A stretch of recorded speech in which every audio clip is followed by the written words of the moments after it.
Welcome. You are listening to another No Fair Remembering Stuff, the Tuesday edition of the Professional Left Podcast, and available wherever you get your podcasts, and at our website, proleftpod.com, where you can also contribute to this podcast.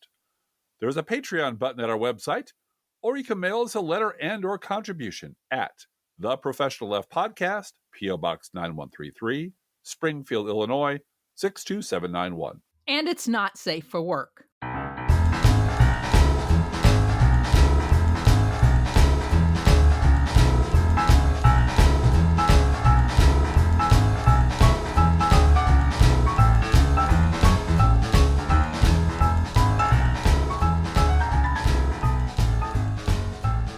And there's two really big pieces of news today that have nothing to do with the balance of our podcast. Number one, we're back on Spotify, baby. Yes, my wife worked very hard and did all the coding and wheedled and bribed aldermen and all that good stuff. No bribery. We just had to go back on Spotify. We had gone off of Spotify to protest a lot of the shenanigans going on over there. But we had 3 listeners ask us, and when it comes in threes, that's when I take action. Yeah. 3 listeners ask it where we were on Spotify.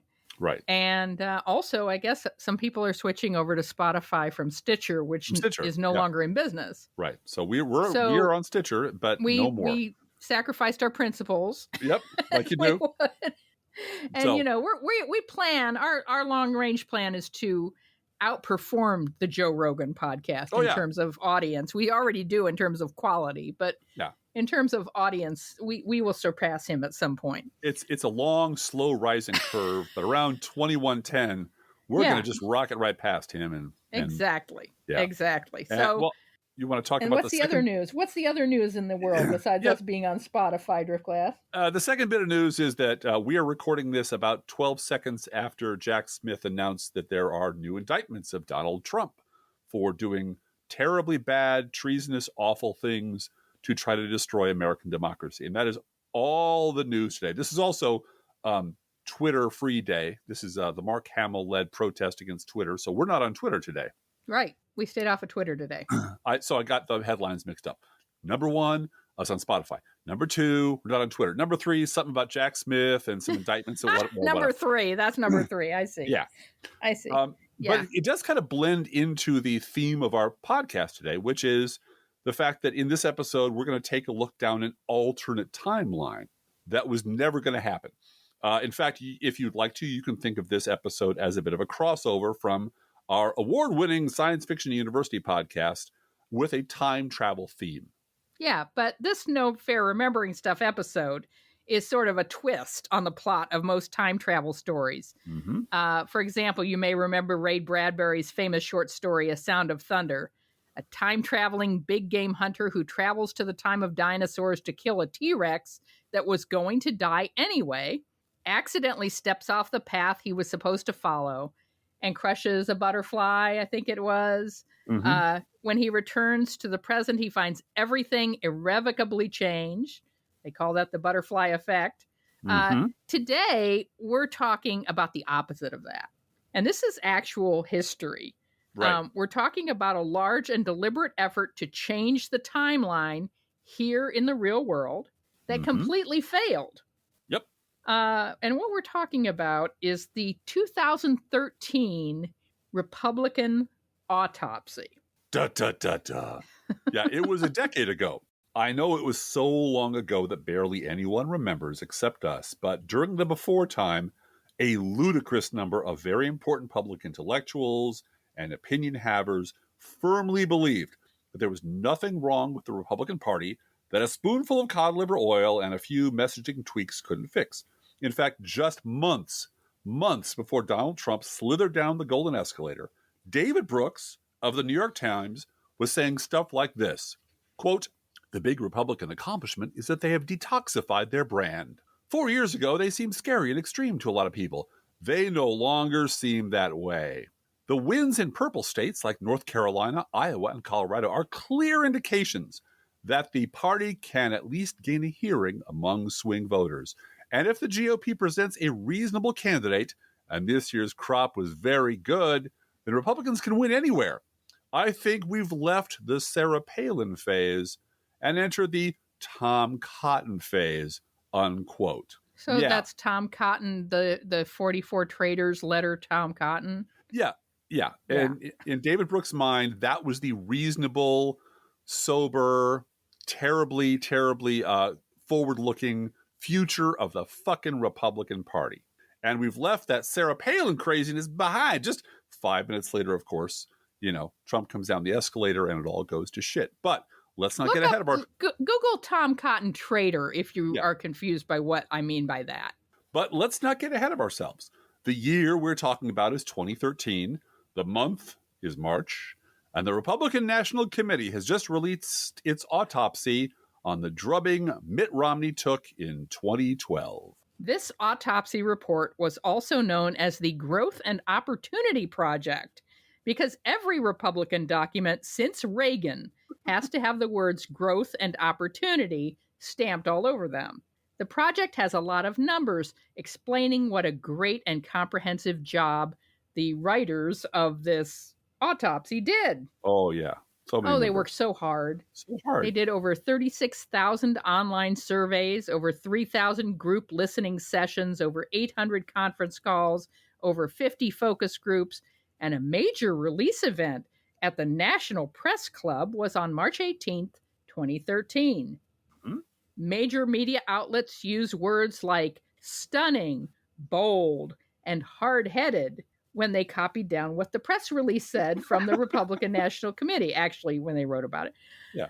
The College Republican National Committee released a similar report in June of that year, reaching similar conclusions. And the report was applauded by party leaders such as Paul Ryan and Newt Gingrich. Yeah. Remember, in 2013, Paul Ryan and Newt Gingrich were the future of the Republican Party. Uh-huh. This is from Business Insider magazine from March 18th of 2013. Headline, Why the Republican Party Died.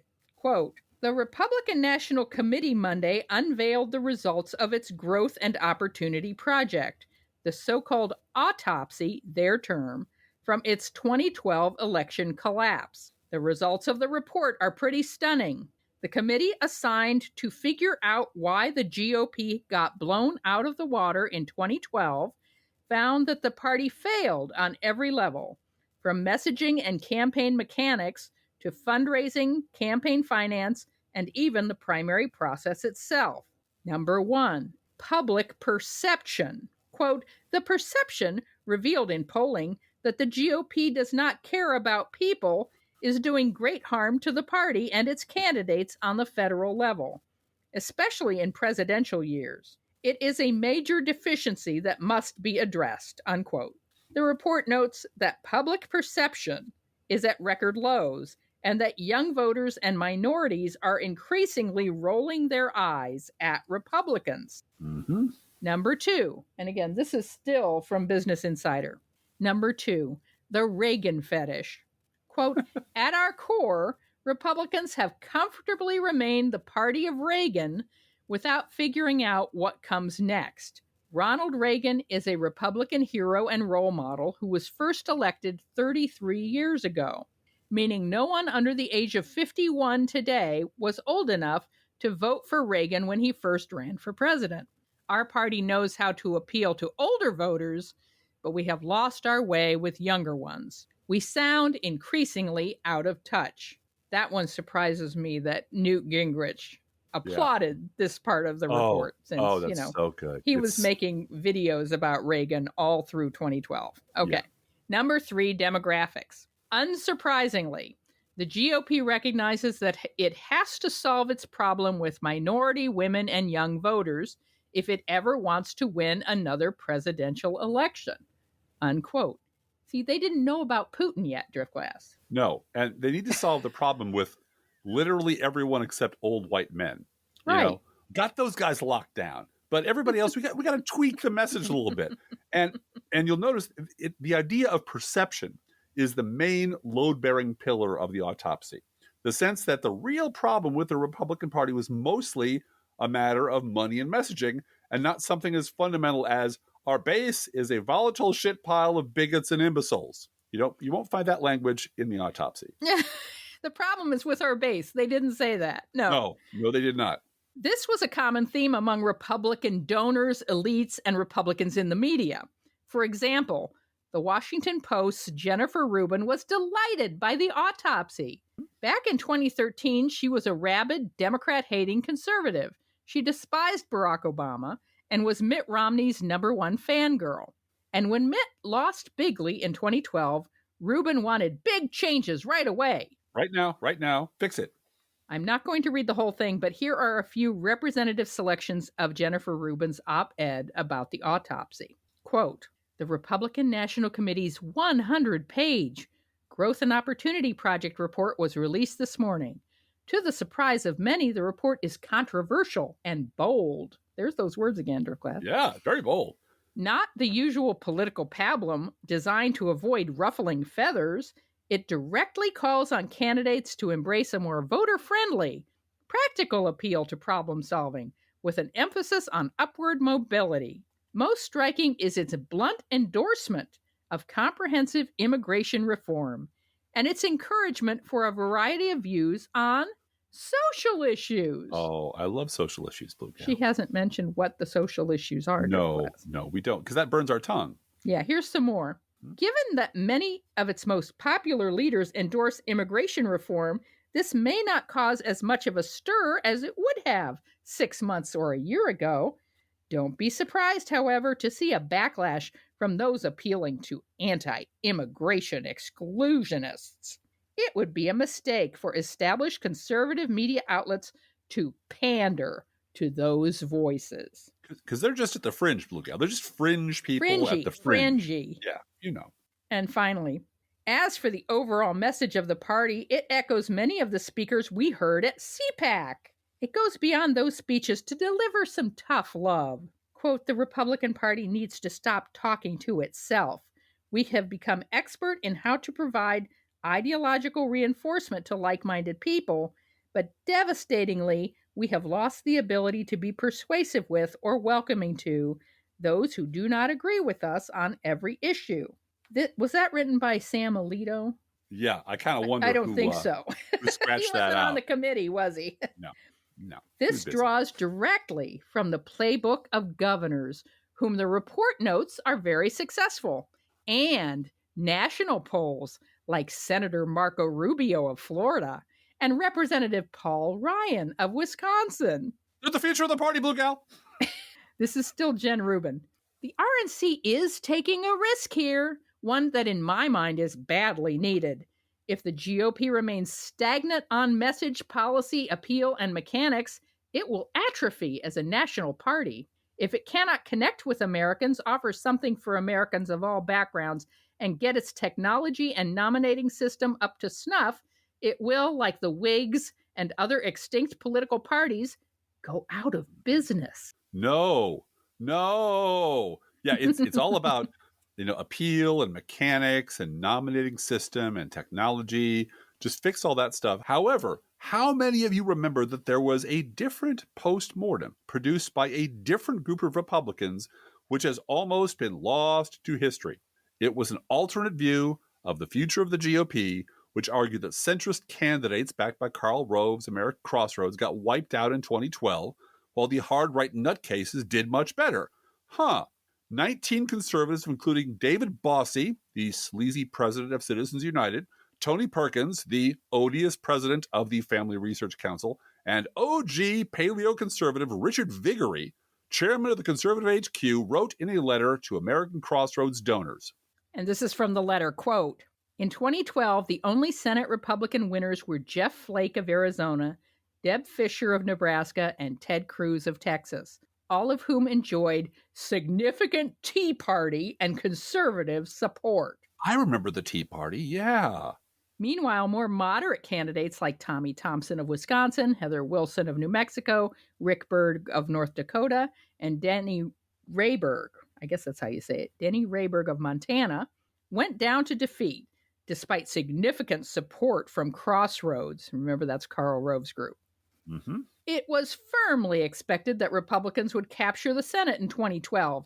It is inexcusable that they failed, and in fact lost 2 seats. The facts speak for themselves. It was not conservatives. Not one moderate Republican challenger won. According to the Sunlight Foundation, not one Senate challenger supported by Crossroads won. There was another equally important reason Republicans fared so poorly. Groups like Crossroads squandered hundreds of millions of dollars in what were arguably the most inept campaign advertising efforts ever, unquote. So we have these 2 alternate timelines, alternate futures of the Republican Party, which from 2013 until 2016 would remain sealed inside a Schrodinger's cat box. And outside the box, you have the GOP donor class pouring its money and media clout into trying to make sure that their preferred future is the one that comes true. It's Jeb! Exclamation point. Exclamation point. Clap, please. Please clap. The tough love changed the messaging future based on the RNC-generated autopsy. Yeah, you might remember that Karl Rove had the maths, honey. He had all the maths. He had all the maps. And he knew it was going to be a wipeout. He knew Republicans were going to crush. And when that didn't happen, there was an on-air, practically fist fight at Fox News about what the hell just happened, Karl Rove. So let's get back to the key idea of the autopsy, which is perception. This is from page 5 of that report. Quote, public perception of the party is at record lows. Young voters are increasingly rolling their eyes at what the party represents, and many minorities wrongly think that Republicans do not like them or want them in the country. Golly, where do they ever get that idea from? When someone rolls their eyes at us, they are not likely to open their ears to us, unquote. Now, this, in miniature, is everything wrong with this report, with the Republican Party leadership generally, with the donors, with the pundits, and with the media. The idea that the rest of us have somehow just misunderstood the Republican Party. But that's not the problem. The problem is the rest of us understood the GOP all too well. As a party, the Republican base really does hate minorities, and they hate gays, and they hate women, and the record is pretty unambiguous about this. Using conservative media to fire up the bigots and the fundamentalists and the gun nuts and the homophobes and the xenophobes is how Republicans win elections. But this is the fundamental truth about themselves that the Republican Party leaders, the donors, the pundits, and the media cannot face. So the bulk of this very long report is spent talking around the real problem, which is the Republican base and how the Republican media uses the base and the fact the base actually controls the party. Yeah. From page 7 of the autopsy, quote, the perception revealed in polling that the GOP does not care about people is doing great harm to the party.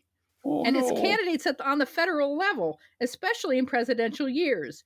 It is a major deficiency that must be addressed. I love the passive voice in that sentence. Oh, yeah. You know, it's voice from nowhere. Yeah. One of the contributors to this problem is that while Democrats tend to talk about people, Republicans tend to talk about policy. Our ideas can sound distant and removed from people's lives. Instead of connecting with voters' concerns, we too often sound like bookkeepers. We need to do a better job connecting people to our policies, unquote. I was fully aware of how I was connected to Republican policies when they tried to vote away my health insurance 60 times. Yeah. The problem is that the policies hurt people. Right. Tearing away health insurance from 20 million people hurts them. And taking food stamps away from poor people hurts them. And so the problem is not about perception. The problem is the policies themselves. And if your policy, if you want to connect it to people by saying, hi, people, we're taking away your health insurance. But to be fair, we're going to make it much harder for you to vote. So, you know, a little trade-off there. A little back and forth there. And that's the point. It's like, no, the real problem is that we're such policy nerds, man. We're such wonks. We're so deep in the numbers and the long-term future of America that these poor idiots out there don't understand how cool we are. No, they understand you really well, which is why they hate you. Now, but the audience for this is Paul Ryan, not anyone actually voting to decide, oh, maybe I should try the Republicans because they're talking about people now. I haven't tried Republican coffee in a while. Maybe it'll be delicious this time. No. Now, this is from page 21 of that report. Quote, much was written after the 2012 election regarding the Republican Party's women problem. These conclusions were based on both perception and data, unquote. Now from page 23, quote, for many of the youngest voters and the new 2016 voters, their perception of the two parties was born during the Barack Obama era. And that perception will help determine their worldview moving forward. The party is seen as old and detached from pop culture. They don't know the rap. They don't know the songs. They're not hip like we are. That's the real problem. They don't do the rap. The RNC needs to make immediate efforts to reverse this narrative. It can be done.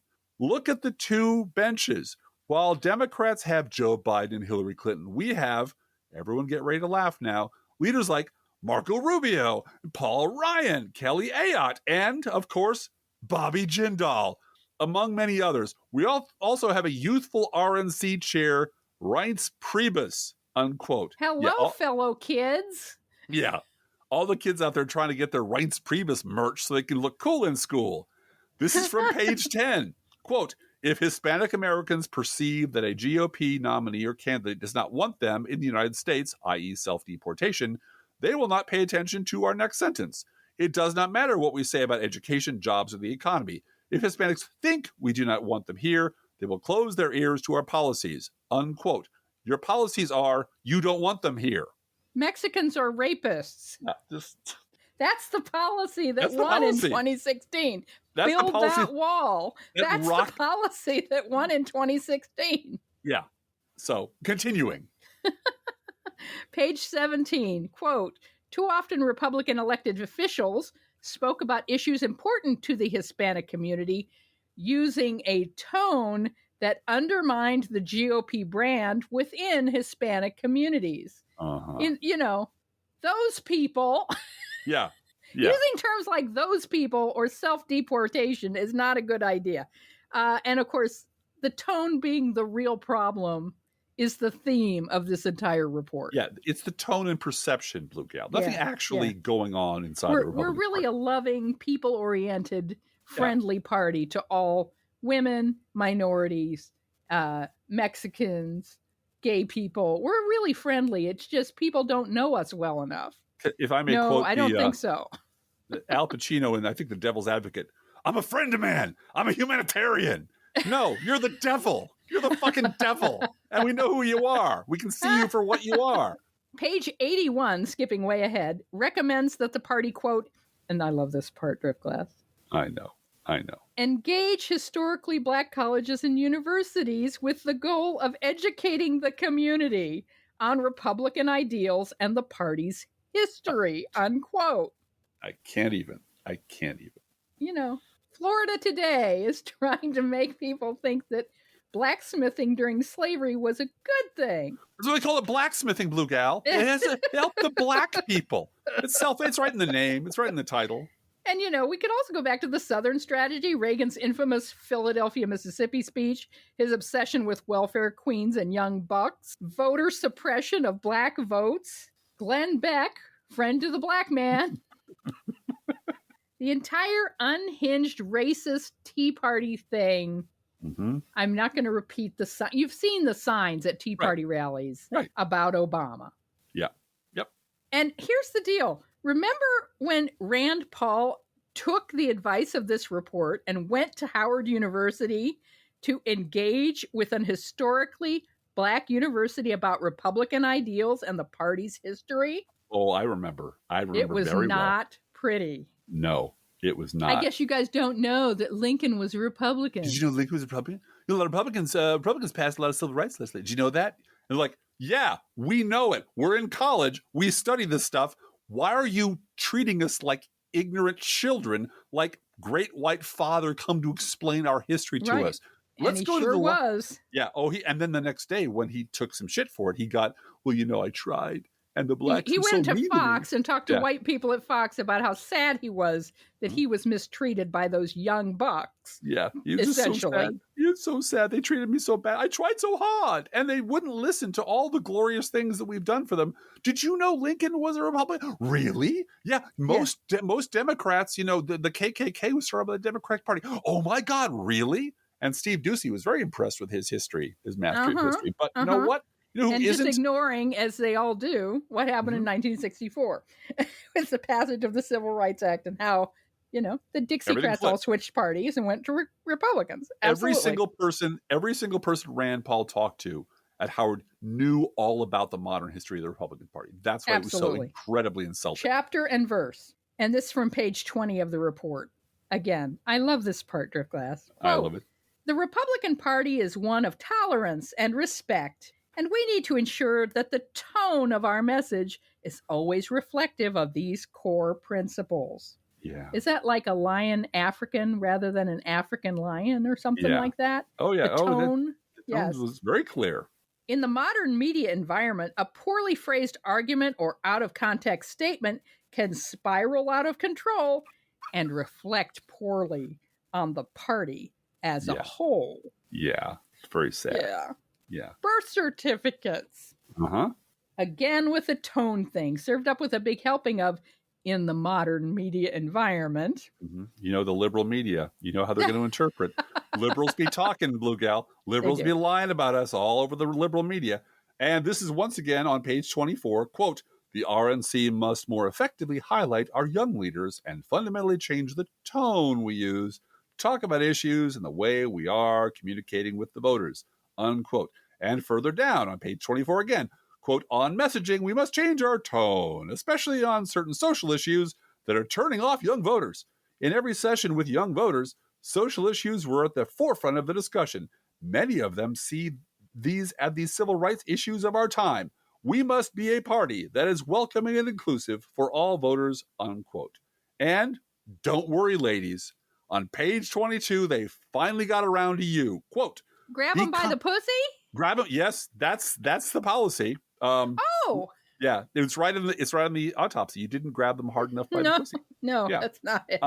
You come at them like etc. Anyway, no sense repeating the entire 2016 campaign. But this is 2013. Remember, 2013. This is actually being put out there as a roadmap for what the Republican Party needs to do, and Donald Trump is win the presidential election of 2016. And Trump is like right around the corner.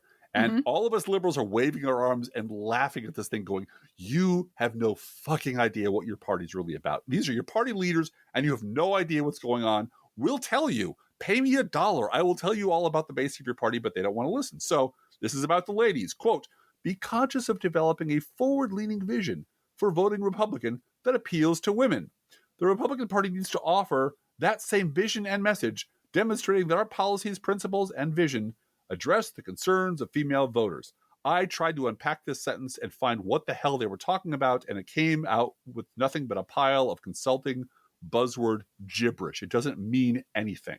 No, and it's stepping right over the words bodily autonomy. Yeah. Oh, no. Shh. Don't talk about that. Maybe in the footnotes. Somewhere in the footnotes. No, it's not there either. I looked. On page 22, quote, Republicans should develop a more aggressive response to Democrat rhetoric. Now, see, they're using Rush Limbaugh lines. Yeah, they can't help it. Democrat rhetoric. Okay. Democrat rhetoric regarding a so-called war on women. Yeah. In 2012, the Republican response to this attack was muddled. That was the problem, Driftglass. It was muddled. And too often the attack went undefended altogether.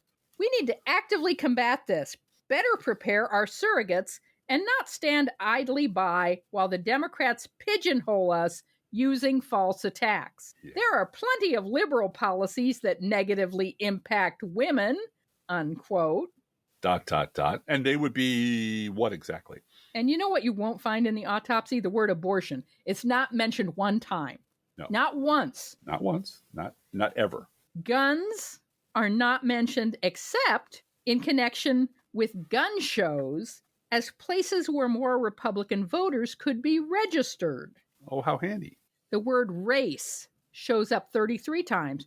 but only in the context of elections as races, mayoral race, presidential race, not the race of specific voters. Other than that, race and racism never mentioned. Oh, never racism is never touched. Yep. Only the G in LGBTQ is mentioned at all. Only twice, and only as, quote, we need to campaign among Hispanic, Black, Asian, and gay Americans and demonstrate that we care about them too. Yeah. It's a throwaway line. It's a bumper sticker. Absolutely. Yeah. And when Democrats show up, it's only as an obvious evil which must be defeated at any cost. There's a whole section, Section 11, entitled, quote, define the D's early and track them, apostrophe E-M, track them. Because that's hip. Unquote. That's hip spell. Yeah. In this section, the report authors reassure themselves that the only reason Republicans lost in 2012 was, quote, the Democrats played in our primaries and spent more money than ever before attacking Governor Romney and other Republicans. They tried to pick our nominees and soften up our candidates early in the process, unquote. Yeah, it's called Therefore, politics.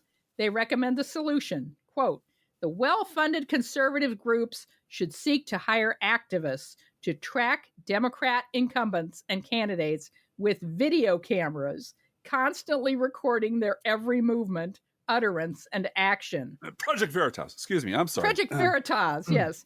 Within the applicable legal constraints, cover my ass, we need to create our own video content, bank it, and release it when it suits our candidates' needs. You know, like the Access Hollywood tape.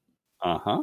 An allied group dedicated solely to research to establish a private archive and public website that does nothing but post inappropriate Democrat utterances and act as a clearinghouse for information on Democrats would serve as an effective vehicle for affecting the public issue debate. Yeah, except there is no public issue debate. All you got to do is scream, but her emails or Hunter Biden's laptop, and then the idiots just follow you right down the rat hole. There's no point in trying to pretend that there's a subtle argument and persuasion going on at all. No. But there is 40 pages on fundraising, marketing, campaign finance, and rejiggering candidate debates and primaries. Mm-hmm. All that mechanical stuff, it's fine to play around with that. That's you're not wrong. telling the donors that they're wrong about the base.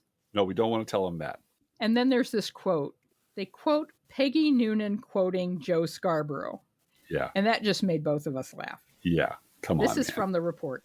Peggy Noonan recently wrote about how our party has stifled debate and how groupthink has taken over. She quoted Joe Scarborough, saying everybody's afraid to talk. She then related that in 1994, the Republican Party, quote, was alive with ideas. Mm-hmm. John Kasich on the budget, Jack Kemp on taxes, John Engler on welfare reform, Tommy Thompson on crime control. This was the bubble and fizz of a movement at its height. That's a gin and tonic talking there, Peggy. Yeah, exactly. Uh-huh. Third-party groups, this is still Peggy Noonan, third-party groups that promote purity are hurting our electoral prospects. As Noonan quoted Scarborough again, the national conversation is more constricted, with radio stars, we know who he's talking about there, yes, we do, websites and magazines functioning as unofficial arbiters and limiters of domestic and foreign policy debate. The report then recommended that, quote, our friends and allies must realize that the party is at its best as the party of ideas, and healthy debate of those ideas is fundamentally good for the Republican Party. Mm-hmm.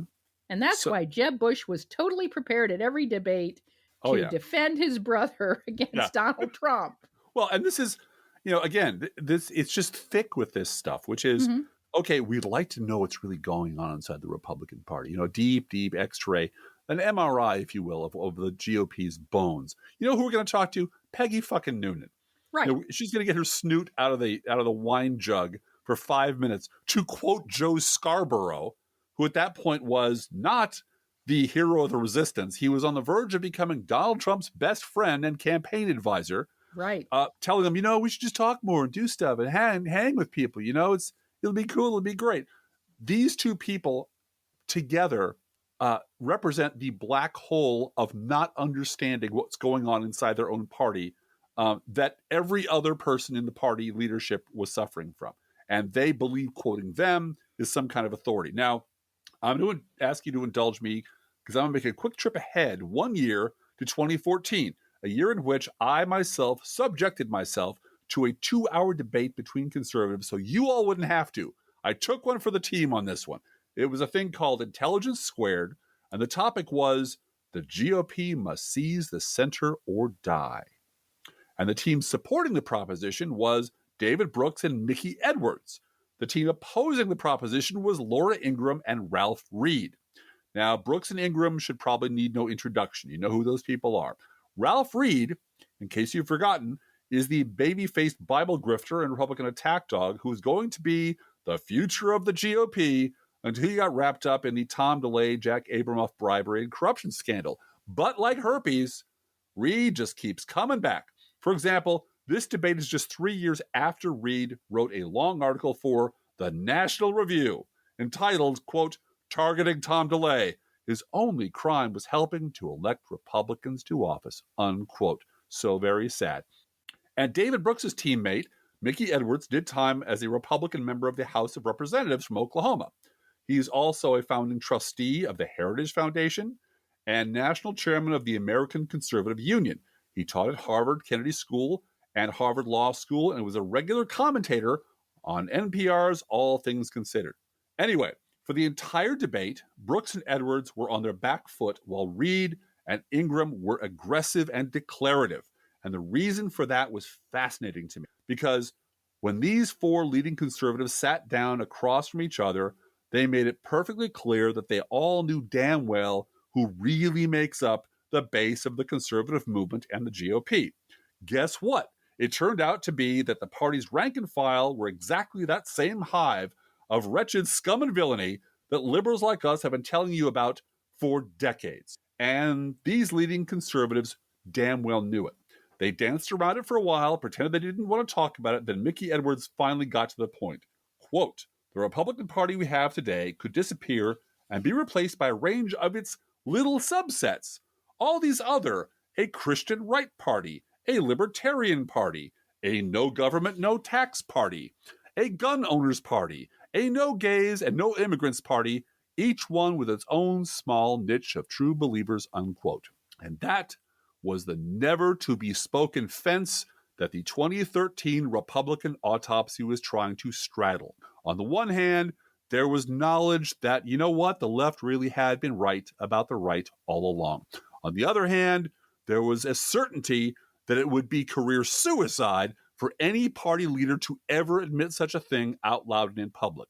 So, to advance the interests of the donors who fund the GOP, all the party leaders and all their surrogates in the media had to maintain this fantasy that Limbaugh listeners, and the Fox News watchers, and the openly racist Tea Party were still the fringe. And that fringe could still be managed and harnessed to continue to serve the interests of the donors.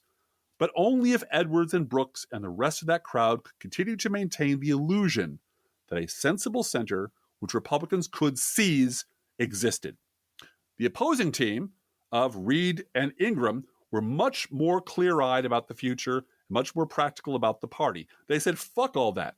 Embracing the squishy center is stupid and will alienate the base, especially since, we devilish Democrats can never be trusted to reciprocate their niceness and kindness. The reason I watched this stupid debate and then wrote about this stupid debate back in 2014 was that it was painfully clear which side understood the real Republican Party and what it was hungry for, and which side was selling fairy tales to donors about what those donors wished the party to be. This was the time when the squishy, sensible, centrist wing of the party were at a real Schrodinger's cat moment. Everyone knew that what the party was doing wasn't working, and that the next presidential election was just around the corner, so something had to give. To the hard right, the answer was obvious. Just keep moving further and further into Crazy Town. That's what the base wanted, so give it to them. But that's not what the establishment wing of the party wanted. After all, since the establishment wing paid for this shindig, they expected to be able to call the tune. And pundits like Brooks were making their living being stenographers for the plutocrats listening to their desires, and then writing columns telling them what they wanted to hear. Like, they're winning in all these purple states, which proves that we can win everywhere. It's fine. Everything's fine. The Sarah Palin stuff, that's all over. That was just a bad dream. Just go back to sleep. Everything's fine. Everything's fine. We're going to be the Tom Cotton party now. Mm-hmm. So at a moment when Republican donors were desperate to believe that some reformist conservative renaissance just around the corner was going to sweep in and save the day, in June of 2014, David Brooks was happy to oblige them by writing, quote, entitled The New Right, a new manifesto from a group of reform conservatives is the most coherent and compelling policy agenda the American right has produced this century, unquote. Yeah, a bunch of people you've never heard of or barely heard of were going to come in and save the day. When the donors started to get freaked out by the possibility that Trump might be the Republicans' 2016 nominee, it was David Brooks who confidently announced that this was impossible, that everyone needed to calm down because it's definitely going to be Rubio. Which brings us back around to the 2013 Republican Autopsy, which was written almost entirely by reliable establishment Republican operatives for reliable establishment Republican donors. There was RNC chair Reince Priebus, as we said, the youthful face of the future of the party. Henry Barber, who is the nephew of former RNC chairman Haley Barber from Mississippi. Zori Fonaledas of Puerto Rico. I think that's right. And Glenn McCall of South Carolina, who were all members of the RNC. There was also Sally Bradshaw, who was an advisor to Jeb Bush. And I don't know if you know this guy, Driftglass. Ari Fleischer, do you know him? Rings a bell. Distant bell. He was the former press secretary to George W. Bush, an infamous Iraq war pimp. So basically a bunch of Bushies got together to say, Jeb's going to just tear this thing up. Right. Jeb's going to move with better messaging on immigration. Comprehensive immigration reform is going to win this election. That'll do it. Mm-hmm.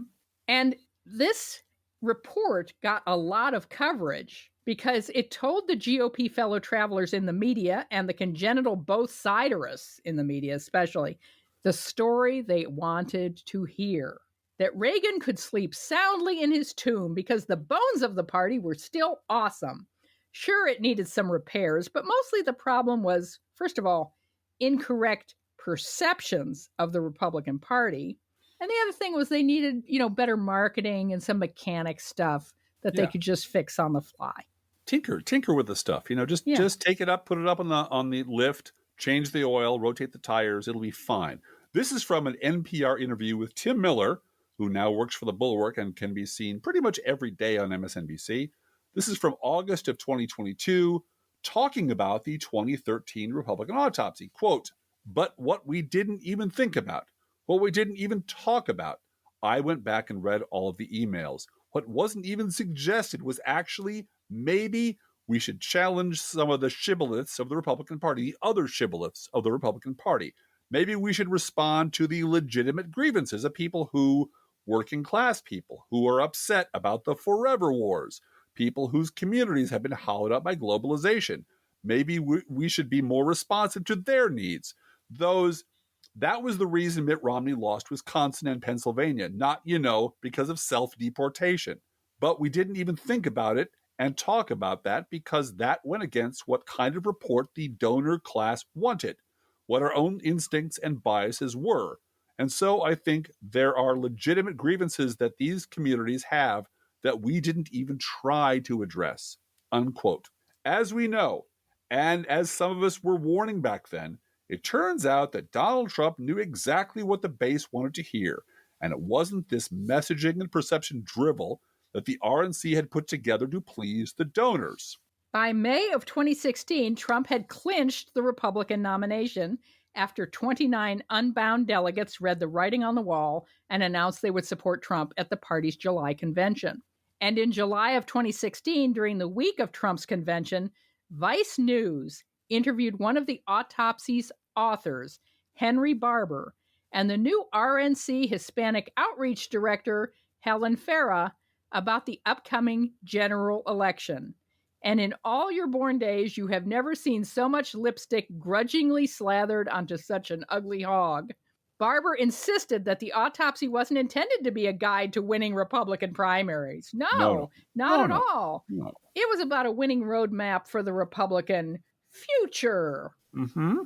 And while he didn't agree with Trump on some things, Barber maintained that if Trump embraced what the report said, like build the wall, I think... No, that wasn't in there. He'll do just great. After all, and this is quoting Barber, it's a fallen world and nobody's perfect, unquote. You know, he's not perfect. He's just forgiven. He's just forgiven. The Lord has forgiven me, bless his heart. And Miss Farah, who took the job when her predecessor quit because Donald Trump is a racist, was adamant that Donald Trump was definitely not a racist. Definitely not a racist. Because she wanted to keep her job. I love this job. I love everything about it. She's still, as far as I know, working as a Republican operative in Florida. So, you know, these people just never go away and they never fucking learn. So the political Schrödinger box was opened at last. And the 2013 Republican Growth and Opportunity Project went on to the ash heap of history. And here's a sentence I never wanted to write in my life. Laura Ingraham was right. Ralph Reed was right. The David Bossie, Tony Perkins, Richard Viguerie understanding of what the Republican Party really was right. And everything the left had been warning about the right for decades was vindicated. All possible future timelines collapsed, except the one we are living in. And then what happened? Well, I'll tell you what happened. Creatures like Elise Stefanik happened. This is from Vox's Sean Illing, interviewing Tim Miller, the same Tim Miller, in October of 2022. And I'm going to do both voices here, so bear with me. Sean Illing, of all the characters in the book, all the operator types, some of them you know personally, some of them you don't, which of them sticks out to you the most in terms of just like abject nihilism or cynicism? Tim Miller says it's Elise Stefanik for me. Elise Stefanik. Can you say who she is? Tim Miller. Yeah, sure. So just going all the way back, I worked with her on the Republican Autopsy. People might remember, after Mitt Romney lost, we put together this document that basically had a bunch of blocking and tackling recommendations for how the party can catch up with Obama's data nerds, but also said that we should soften our rhetoric around immigration and other issues. Elise was the editor of that document. Wow. And I was the spokesman. I know. Elise Stefanik edited this thing. And I was the spokesman at the time, so I was working with her very closely. So Elise then runs for Congress as a very moderate Republican. Climate change is a problem. Gay marriage, immigration reform, you know, as moderate of a Republican as you have in Congress when she wins in 2014. 2016, she runs for re-election with Trump on the ballot, won't say his name, literally can't even spit out his name. In 2018, something happens. Trump comes to campaign in her district. Huge crowd. She gets this huge applause on stage. She starts to reassess her power trajectory. Paul Ryan, who was kind of her mentor, retires. So her little path up through the normal establishment ranks in Congress seems not as likely. And she flips on a dime. And in the first impeachment becomes Trump's most rabid defender with the most absurd defenses. She was like a foreign policy neocon Republican who would have been very much arm the Ukrainians against Russians, flips on it, sides with Trump against Zelensky, and is now literally indistinguishable from a MAGA troll. There was no policy anything about this. I interviewed tons of mutual friends. She wouldn't talk to me. She emailed me saying that she sees my tweets and is not interested in participating in the book, and didn't reply to any other of my entreaties. So to me, she is the worst because it's just the most brazen. It's also the worst at some level because it's paying off for her. I truly think she'll be on the VP shortlist for Trump because he'll want a woman if he runs in 24. And if not that, I think she's on a Speaker of the House trajectory, unquote. Unbelievable. She went from editing the 2013 Republican Autopsy calling for immigration reform. Yep. And a softer tone. Yep. To being a Trumper. Right. Purely for career interest. Which tells you that she doesn't believe anything. Right. And if you understand that she and the rest of the people just like her are completely hollow, do not have a conscience, don't care about anything, just power and how they can get to it. All of this, the arc of this makes perfect sense because the people who were willing to pay her to sit at a typewriter and edit a report were the donors. Yep. What do the donors want to hear? They want to hear the Republican Party is fine. They want to hear David Brooks is a genius. They want to hear that Peggy Noonan knows all. They want to hear that Joe Scarborough understands things, that Reince Priebus is the future, that Paul Ryan is going to lead us into the promised land, and that all we have to do is tweak some messaging and change perception and blah, blah, blah, because we're not a hateful bunch of people. We're not a bunch of assholes and racists. Democrats are completely wrong about that. There's just this messaging perception problem. That's what the people who were paying the bills wanted to believe and have always wanted to believe. That's what all the pundits wanted to believe. That's what everyone got paid to say in the media for decades. And so Lee Stefanik comes along and goes, sure, I'll edit it. What do you want to hear? You want to hear that the Republican Party is basically fine. Tweak it a little bit will be great. Blah, blah, blah, type, et cetera, et cetera. The wind seems to be blowing from the direction of climate change and immigration reform. I'll go that way. Trump wins. Trump comes to her district. Trump gets huge applause. Trump puts his arm around her. Suddenly, she's Trump's bitch. Yeah. Whatever you want, Donald, whatever you want. She flips overnight to becoming a troll because she doesn't believe anything. She believes in pleasing whoever is above her on the food chain. Right. And for a while it was the donors, and now it's Trump. So she'll suck off the donors as long as they're paying the bills. And when the power shift changes, she'll suck off Donald Trump because now he's the power center. And they're all like this. All the people left in the Republican Party who vote Republican, who have an R after their name, who are willing to do this either because they're completely cynical or because they're true believers, they're all like this. They're all willing to do whatever it takes to hang on to power and climb up towards Donald Trump, who is the Messiah. He's the Pharaoh. He's the great God, and will do whatever he says. And those of us who have been trying to warn that this is the party that you are building, this is the machine you are creating for decades, were dismissed roundly and routinely as alarmist crackpots until the day came when it all went wrong, when both the Schrodinger box was opened and one timeline collapsed because we knew it was bullshit, and the other timeline became the timeline we live in, which is the timeline of the party base and Donald Trump being one and the same, some insane number of people still believing Donald Trump's going to win, they're going to back him no matter what, that Fox News is the Republican Party, that Newsmax is the Republican Party, and all the rest of them, all the pundits were window dressing to make this pile of bigots and imbeciles look respectable. And then it all fell apart, and here we are talking about it 1 decade after this report promised a bright and beautiful future, and it came to nothing because we all knew it would. Yeah. But it was going to be Jeb, and it was going to be Scott Walker running with Jeb. And Absolutely. That was the bright future of the Republican Party. And Paul Tax Ryan. cuts for billionaires was going to be set in solid gold. That was the future. And they all went on, they all got on board, and they all believed it. And I can understand being, because we're both writers, I can understand in a fictional sense the characters in this story behaving the way they do because they are who they are. They're weak. Yeah. They're mostly talentless. They're desperate for attention. They're desperate for power. What bothers me immensely is that the people who tried to stop this train going off the cliff, who warned this is where they were headed, were sidelined. And when it went off the cliff, were sidelined even further. That really does trouble me, because that means the same problem that we were having back then is the problem we're going to have in the future, which is nobody wants to hear the real truth about the Republican Party from people who were there. Nobody wants to hear about the entire trajectory of what the Republican Party has been up to for 40, 50 years. Yeah. They want to hear the Republican Party since Donald Trump is bad. Right. And if you get rid of him and 6 other people who are all unindicted co-conspirators, somehow everything will right itself. And none of that's true. But Driftglass, this is what, bringing this back to today and the indictments against Donald Trump for trying to steal the election from voters. Yep. Some of whom are Democrats, some of whom just voted for Biden because they knew Donald Trump was a fuck up. But to take away the decision from voters, from American voters, is what Donald Trump did. Yes, he did. But that's what Nixon did. Yep. That's what Reagan did. And that's what George W. Bush and the through line through all of these presidents is Roger fucking Stone. Yeah. Yep. Who has no interest in democracy whatsoever. Mm-hmm. And so stealing elections, especially presidential elections, is what they do. And I'm absolutely convinced. I want to see how all this comes out in the documentation and whether it's even covered.